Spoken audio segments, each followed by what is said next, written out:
ભાઈ આ ગુજરાતીઓ નો કરે ને એટલું છું એમાં આ રાજકોટ વાળા ખાસ આપણે ટ્રેક્ટરની વાત કરીએ ત્યારે આપણને કોણ યાદ આવે?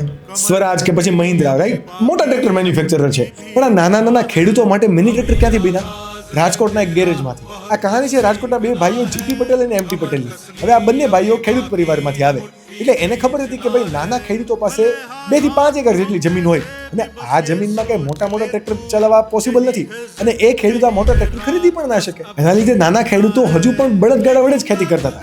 એ સમયે પણ ટ્રેક્ટર બનતા હતા, પણ આ બંને ભાઈઓ વિચાર્યું કે ભાઈ આપણે આ નાના લોકો માટે કેમ ના બનાવીએ, અને વર્ષોની મહેનત પછી વર્ષ 1998માં એમણે ભારતનું સૌથી પહેલું મિની ટ્રેક્ટર બનાવ્યું, જે બીજા ટ્રેક્ટરની કમ્પેરિઝનમાં 40% ઓછું ડીઝલ પીતું હતું અને નાના ખેતરની અંદર સરળતાથી હરી ફરી શકે. આજે કેપ્ટન ટ્રેક્ટર એ માત્ર ભારતમાં જ નહીં, વિશ્વના 90 થી વધારે દેશમાં એક્સપોર્ટ કરે છે અને વર્ષે 240 કરોડ રૂપિયાનું ટર્નઓવર કરતી કંપની બની ગઈ છે. હવે આ સ્ટોરીમાંથી શું શીખવા મળે કે ભાઈ તમારી જીત હંમેશા મોટા માર્કેટમાં જ હોય એવું જરૂરી નથી. જ્યારે એવા લોકોની પ્રોબ્લેમ તમે સોલ્વ કરો કે જેની વાત કોઈ નથી સાંભળતું, તો તમારી જીત ત્યાં પણ થઈ શકે છે.